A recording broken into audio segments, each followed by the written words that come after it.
Welcome to Nasdaq TradeTalks, where we meet with the top thought leaders and strategists in emerging technologies, digital assets, the regulatory landscape, and capital markets. I'm your host, Jill Malandrino, and joining me on the desk at the Nasdaq market site, we have Vishal Gupta, CEO of True Markets, Brian Rudick, Chief Strategy Officer of Upexi, Darren Carvalho, co-founder of MetaWealth, and Iggy Ioppe. He is the CIO of Theo Network. We're here to discuss the broader legislative movement for digital assets and the rise of stablecoins and tokenization of real-world assets. It's great to have everyone with us. Welcome to Trade Talks. We have a full boat here today. Vishal, let's kick it off with you. Sure. Give us some background in terms of where you sit within the digital asset ecosystem. Sure. So True Markets is a non-custodial stablecoin-centric exchange that blends the benefits of both CeFi and DeFi. So you can trade Bitcoin, Ethereum, Solana, settle to a qualified custodian as a retail customer, but also trade SPL, Base, EVM tokens on one platform. So by the end of summer, and we launched recently, and you can trade SPL tokens right now, but by the end of the summer will be the best, safest, and cheapest way to get Bitcoin and exposure to other crypto. Yeah, and tell us about Upexi. Yes, I'm Brian Rudick, Chief Strategy Officer of Upexi. Upexi is the largest Solana treasury company, so think MicroStrategy, but instead of being underpinned by the best monetary asset, we are underpinned by the leading and endgame winning smart contract blockchain in Solana. And then I'd say we have additional value accrual mechanisms, so we stake our treasury to turn it into this productive asset and earn yield, and we also buy locked Solana at a discount. Yeah, and MetaWealth, Darren, you're focused on the real-world assets and tokenization of real estate. Yeah, so we're ultimately an RWA asset issuer. We focus on institutional-grade real estate assets, primarily focusing on bigger assets that even like a family office fund or institution would have a hard time diligencing.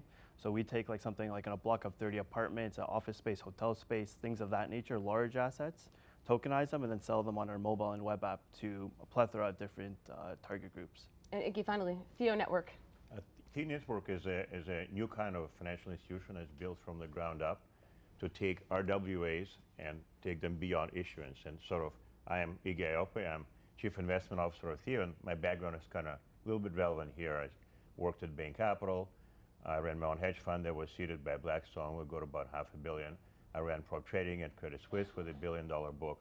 And the idea is that we're going to make all of these, amazing financial strategies available to the 7.5 billion people in the world that right now are left out of the greatest wealth creation engine, which is the U.S. financial market. Yes, we bring that on chain. We'll make it accessible to them. And certainly the moment that digital assets are having in the U.S. right now, it's a catalyst to allow these mechanisms to happen. These frameworks need to be put into place in order to execute on that. Exactly, and it's much better done on chain because people can own their assets, right? So this is a really personal story for me. My grandparents in Russia in post-Soviet era, they lost their entire life savings because of a bank failure. They've been scraping and saving their whole life, eating stale bread, and then all of their savings evaporated because of this basically bank fraud. And then with Theo, this could never happen because people own their assets, right? They can self-custody, it's transparent, it's compliant, and it's secure.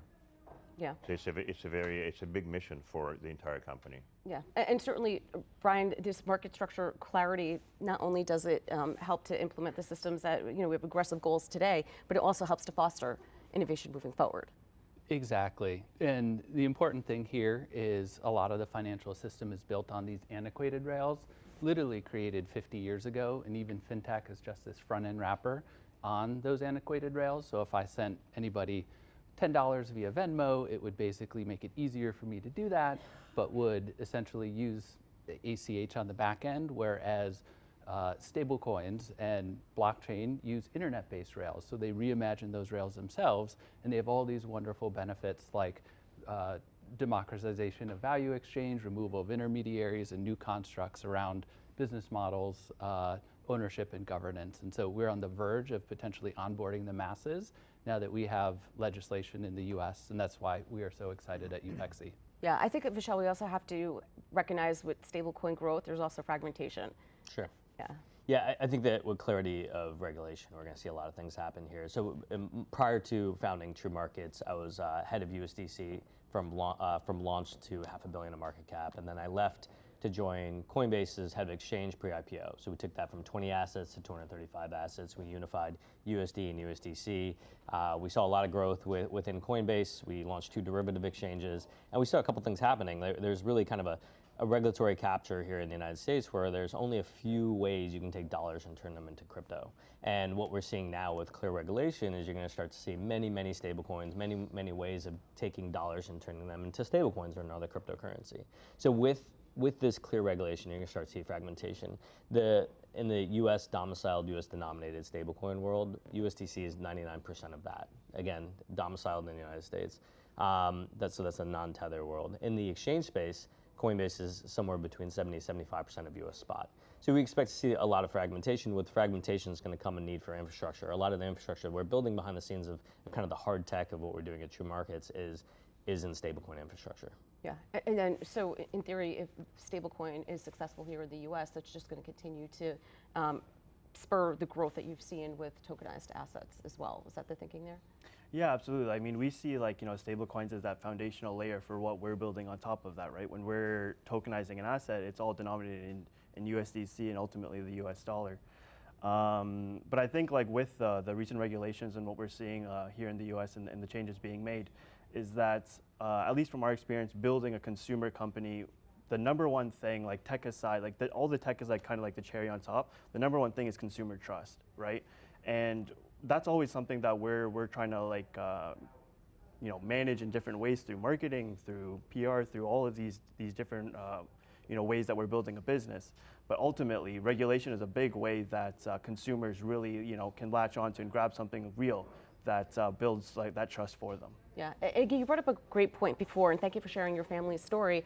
I think in the US and Western-centric investors, we think of digital assets in terms of store of value, hedging, trading, and so forth, where this underlying technology where banking doesn't exist or it's not accessible is being leveraged and used to grow local microeconomies, alternative forms of capital formation, cross-border payments, and so forth. So there's a massive addressable market. Yeah, it's huge. And in fact, this can also solve the biggest problem with tokenization that existed, because we've been talking about this since at least 2018 with STOs and security token offerings.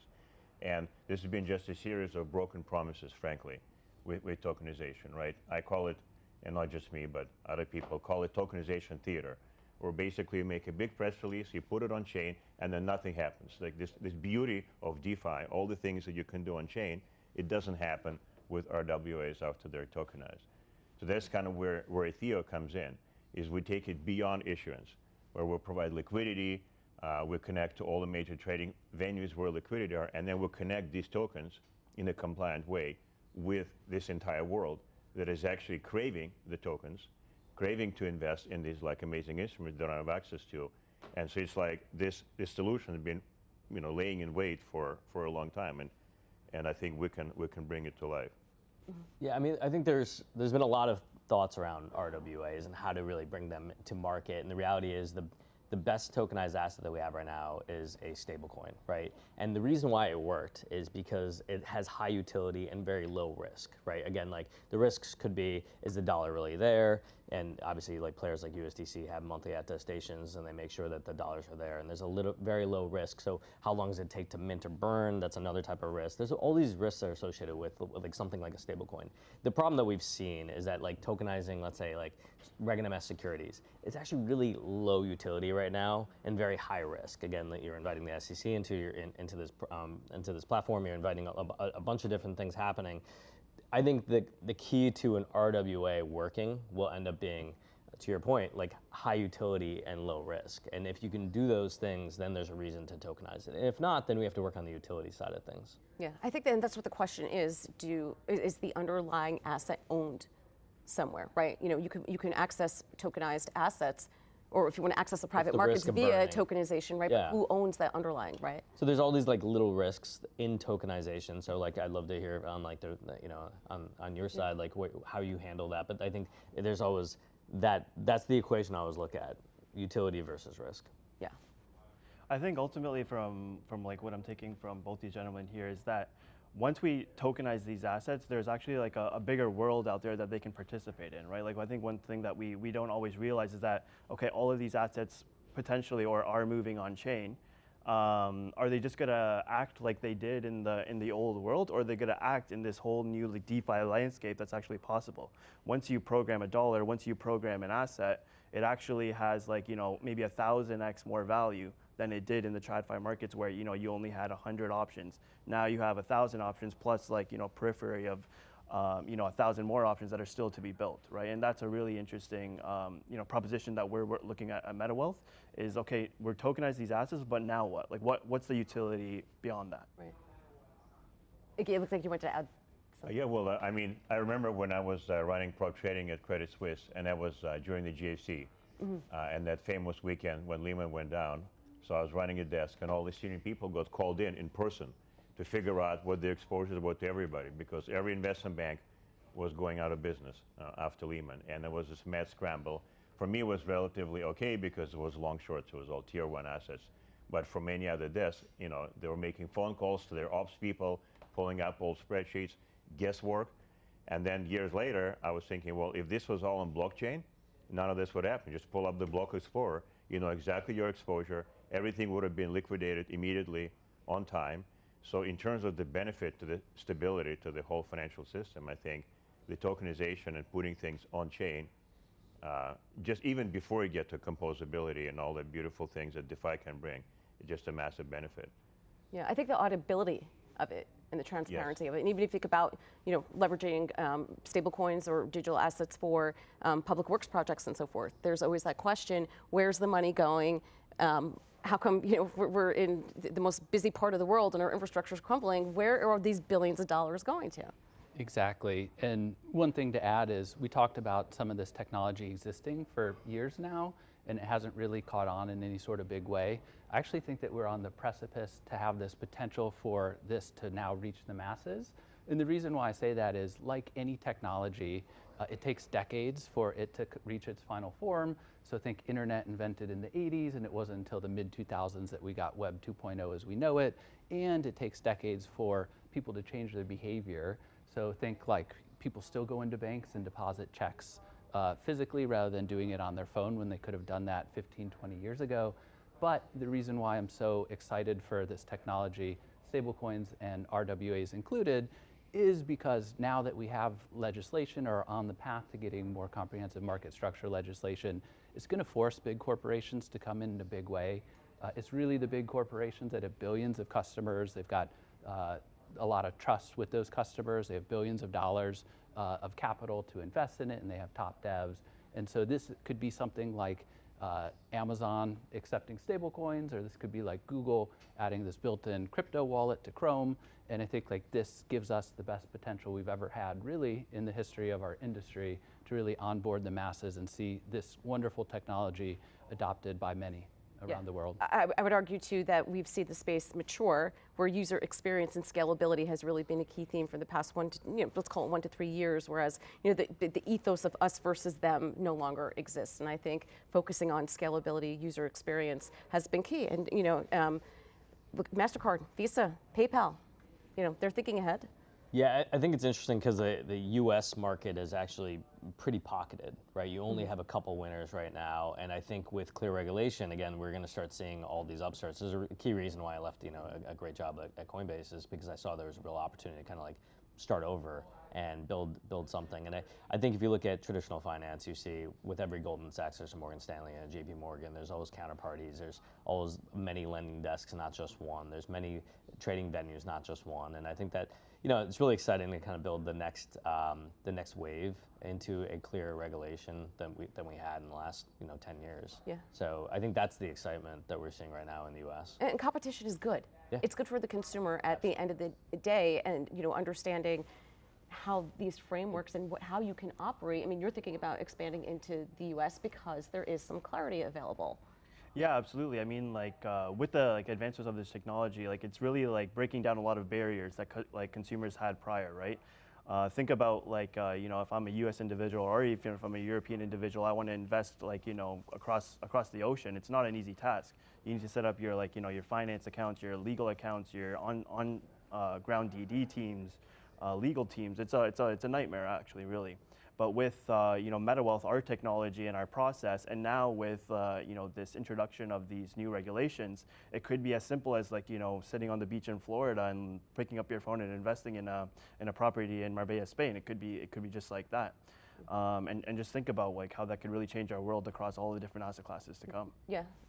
You spoke a little bit about competition. I want to touch on that. I think it's actually really important to say out loud that it's extremely hard for a U.S. retail consumer to get exposure to spot Bitcoin. Let's just say, I just want spot Bitcoin. It's somewhere between 150 to 250 basis points just to get exposure, and it's extremely expensive, right? So, and that's why people are turning to obviously the ETFs and other things that are out there. But if you want spot Bitcoin, we need more competition. We need more availability. We should be storing these things at a qualified custodian. We should be giving them more features, not less, lower fees, and that's what competition is going to drive. Yeah, and Iggy, I would argue too that we have to be realistic as well. If we're thinking about how the global capital markets are evolving, this isn't like something that's going to happen next year. There's a lot of infrastructure and technology that needs to go into this at the same time as regulation is being formed, right? This is your 3, 5, 10-year outlook, because you think about it, I mean, the liquidity profiles are going to change. Yeah, exactly. I think as regulation is coming in, we see over time people pushing out further in the risk curve. This is another big multi-year trend. So we start with non-yield bearing stable coins, then yield bearing stables, money market funds online, private credit, private equity, public equity, ultimately even riskier, maybe Series A level private equities, VC stage, they'll go on chain. And all of these assets are going to be in chain, they're going to be transparent. That reminds me when I was running my hedge fund, and again, we're seeded by Blackstone, so it was we had to spend a lot on infrastructure, $500 million. Everything was, by TradFi standards, gold-plated. And yet I had an employee, and her main job was basically calling with prime brokers and executing brokers and fixing trade breaks. It's half of the time she spent doing that, despite all this gold-plated infrastructure. Then you fast forward to Archegos, which was a few years later, again, because they had 6 prime brokers and they didn't know what they were doing, they ended up lending money against the same collateral. And then Credit Suisse got half of this capital wiped out, $6 billion loss. Again, if you go back, all of this stuff being on chain, this would have never happened. Everything would have gotten liquidated on time.